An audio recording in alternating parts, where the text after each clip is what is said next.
Мен Рамазанова Наталья, Қазақстан халқы облыстық ассамблеясы аналар кеңесімен ұйымдастырылған Абай Құнанбайұлының 175 жылдығына арналған челленджі бастаймын. Сенбе жұртқа. Сенбе жұртқа тұрса да қанша мақтап, әуре етеді ішіне қылық сақтап, өзіне сен, өзіңді алып шығар, еңбегін мен ақылын екі жақтап.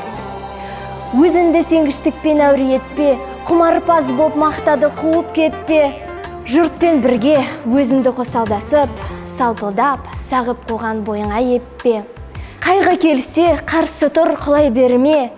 Қызық келсе қызықпа, оңға қайырме. Жүрегіне сүңгі де, түбін көзде. Соннан тапқан шын асыл тастай көрме. Осы челленджі Ахмет Байтұрсынов атындағы Қостанай мемлекеттік университетіне жолдаймын.